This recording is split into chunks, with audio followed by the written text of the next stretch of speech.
जेको शक कंदो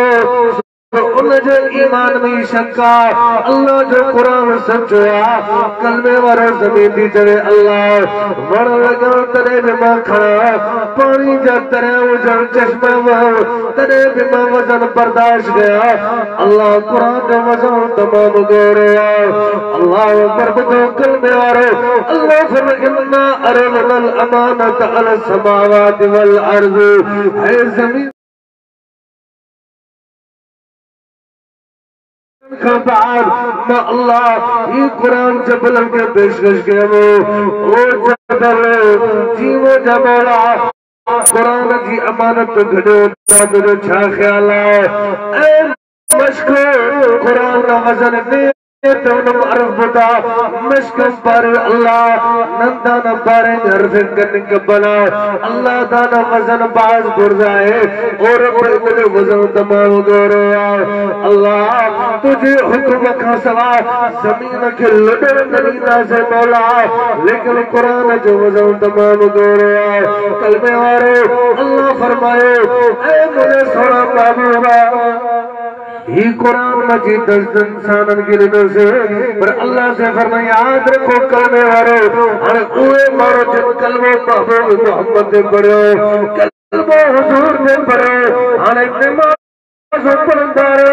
अल्लाह जो कुरान के पढ़ंदार अल्लाह फरमाए मां राजी थी न मां अल्लाह इन जे हेवज में इन जे बदले में मां खुदा जन्नत दी दो मां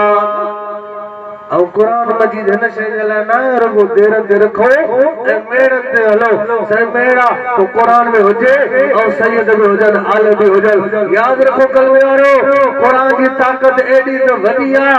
कुरान में एडो तो मज़ो आ जो बाकी का वधीक मिठास अल्लाह जे कुरान में पर ॿुधो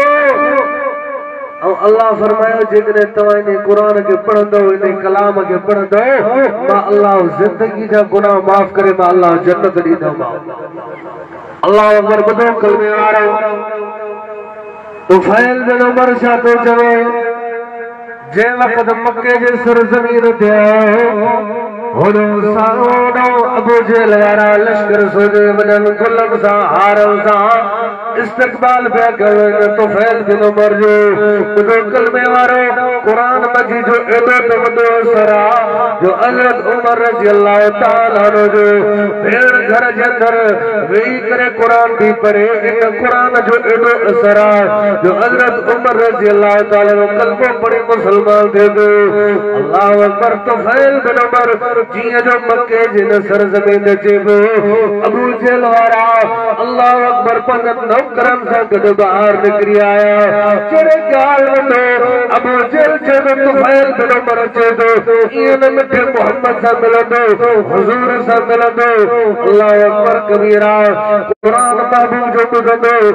ईअं न मथां कलमो पढ़ी मुसलमान थी वञे आहिस्ता आहिस्ता हली करे है तुफैल बिन उमर वटि आया ओ तुफैल जिया ता गाल ॿुधो तूं मुंहिंजो महिमान आऊं तुंहिंजो मेज़बान आहियां जे ठीकु आहे वॾे प्रोटोकॉल सां वॾे इस्तक़बाल सां अबू जहल वारो तुफैल बिन उमर खे पंहिंजे ॻोठ वठी आया जीअं जो घर आया ॿुधो कलमे वारो सिर्फ़ मां तव्हांखे अल्लाह जो कुरान थो ॿुधायां इन कुरान में एॾो त वॾो असर आहे जो ग़ैर मज़हबी इन कुरान खे ॿुधे त कलमो पढ़ी मुसलमान थिए ऐं असांजे ॻोठ में अल्लाह जो कुरान जो वाइज़ आहे ऐं सोचियूं था त केॾी महिल वञो अञा कहिड़ो आलिम आहे पर ॾिसो कलमे वारो अल्लाह वर तुफैल बिन उमर जीअं घर पहुतो हू सरदार अबू जहल वॾा ताम वॾा मानियो जिया जो दस्तरखानो लगायो ताम काम सजो शुम थियो मानी थियो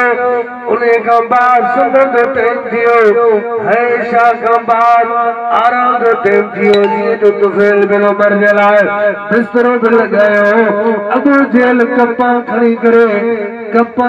करे करपा सरसे ने सने कि दाद जना खफ्ती शाह दुना हम मोहम्मद न तवार बनो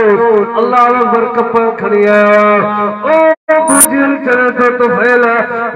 कपा पाने कन्नन में विझी छॾो अरे ख़ैर ताए एड़ो मेज़बान ज़िंदगी में मैं कोन ॾिठो आ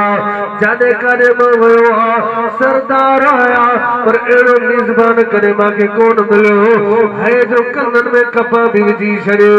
अल्लाह अकबर कबीरा ॿुधो कलमे वारो तुफैल बिन उमर जदा ईअं न कर